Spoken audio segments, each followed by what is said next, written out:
শিক্ষার্থীরা, ভিডিওর টাইটেল থেকে নিশ্চয়ই তোমরা বুঝে গেছো আজকে আমরা কোন বিষয়টা নিয়ে আলোচনা করব।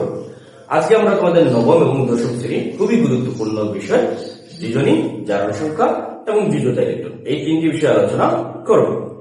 ভিডিওটি না টেনে সম্পূর্ণ ভিডিওটা দেখবে। আশা করি এই ক্লাস দেখার পর তোমাদের এই তিনটি বিষয় সম্পূর্ণ ক্লিয়ার হয়ে যাবে। তাহলে চলো কথা না বাড়িয়ে আমাদের ক্লাসটা শুরু করি। যোজনী, জারণ সংখ্যা এবং যোজ্যতা ইলেকট্রন, তিনটি বিষয় বুঝতে হলে প্রথমে আমাদের ইলেকট্রন বিন্যাসটা ভালো করে বুঝতে হবে। আমি আশা করি তোমরা সবাই ইলেকট্রন বিন্যাসটা পারো। আমি এখানে দুইটি মৌলিক ইলেকট্রন বিন্যাস করেছি। প্রথমে আমরা সালফারের ইলেকট্রন বিন্যাসটা করে রেখেছি এবং সোডিয়ামের ইলেকট্রন বিন্যাসটা করেছি। এখন এই ইলেকট্রন বিন্যাসগুলো যদি আমরা একটু খেয়াল করি তাহলে তোমরা দেখতে পাবে যে সালফারের সর্বশেষ কক্ষপথে কয়টি ইলেকট্রন আছে। এখানে সালফারের সর্বশেষ কক্ষপথে আছে 6টি ইলেকট্রন, এস অরবিটালে 2টি, পি অরবিটালে 4টি। এবং সোডিয়ামের সর্বশেষ কক্ষপথে কয়টি ইলেকট্রন আছে? সোডিয়াম এস অরবিটালে 1টি আছে। তাহলে রাসায়নিক যে মৌলগুলো আছে তাদের ইলেকট্রন বিন্যাসে সর্বশেষ কক্ষপথে যে ইলেকট্রন গুলা থাকে এই ইলেকট্রন সংখ্যাকে যার যোজ্যতা ইলেকট্রন বলা হয়। শুধু অরবিটালে না, কিন্তু সর্বশেষ কক্ষপথে। তাহলে সালফারের সর্বশেষ কক্ষপথে 2টি অরবিটাল মিলিয়ে কয়টি ইলেকট্রন আছে? এস অরবিটাল আছে 2টি, পি অরবিটাল আছে 4টি। তাহলে 4 + 2 = 6। তার মানে সালফারের সর্বশেষ কক্ষপথে 6টি ইলেকট্রন আছে, সুতরাং তার যোজ্যতা ইলেকট্রন হবে 6।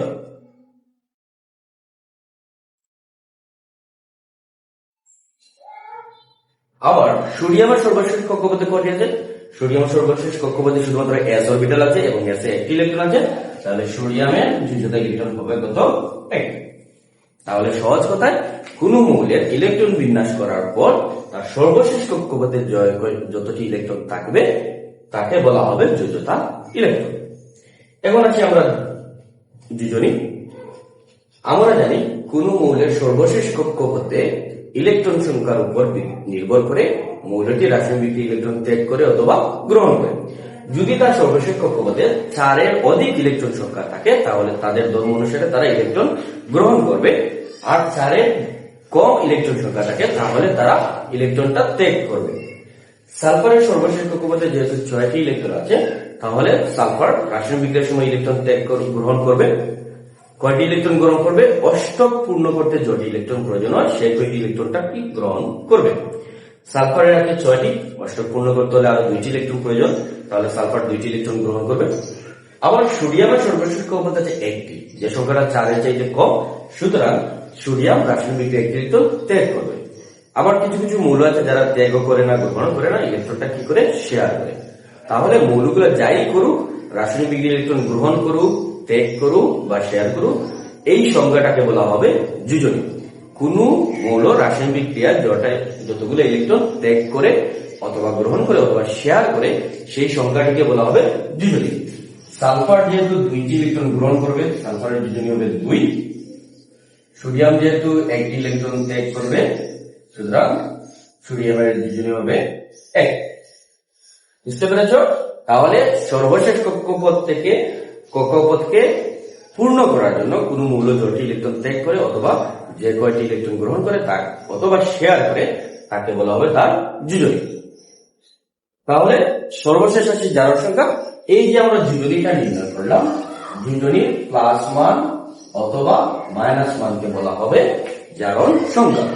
যোজনীর ধনাত্মক এবং ঋণাত্মক মানকে বলা হয় জারণ সংখ্যা। এখন ধনাত্মক হবে না ঋণাত্মক হবে এটা আমরা কিভাবে বুঝবো? যারা ইলেকট্রন ত্যাগ করে তারা হলো ধনাত্মক চার্জ বিশিষ্ট, তাদের মানটা হবে প্লাস। আর যারা ইলেকট্রন গ্রহণ করে তারা হলো ঋণাত্মক চার্জ বিশিষ্ট, তাদের মানটা হবে মাইনাস। যে সকল মৌলগুলো ইলেকট্রন ত্যাগ করবে তাদের জারণ সংখ্যা হবে প্লাস, যে সকল মৌলগুলো ইলেকট্রন গ্রহণ করবে তাদের জারণ সংখ্যা হবে মাইনাস। তাহলে যেহেতু সোডিয়াম 1টি ইলেকট্রন ত্যাগ করেছে সুতরাং সোডিয়ামের জারণ সংখ্যা হবে +1। আর সালফার 1টি ইলেকট্রন ত্যাগ 2টি ইলেকট্রন গ্রহণ করেছে, সালফার 2টি ইলেকট্রন গ্রহণ করেছে, সালফারের জারণ সংখ্যা হবে -3। তাহলে বন্ধুরা, আশা করি এই ভিডিওটি দেখে তোমরা এই তিনটি বিষয় সম্পর্কে একটি স্পষ্ট ধারণা পেয়েছো। এই তিনটি বিষয় তোমরা নিজেরাই নির্ণয় করতে পারবে। তাহলে যদি তোমরা বুঝে থাকো জারণ সংখ্যা নির্ণয়, তাহলে ক্যালসিয়াম ও ক্লোরিনের জারণ সংখ্যা বিজনী এবং বিদ্যুৎ ইলেকট্রনটি নির্ণয় করো।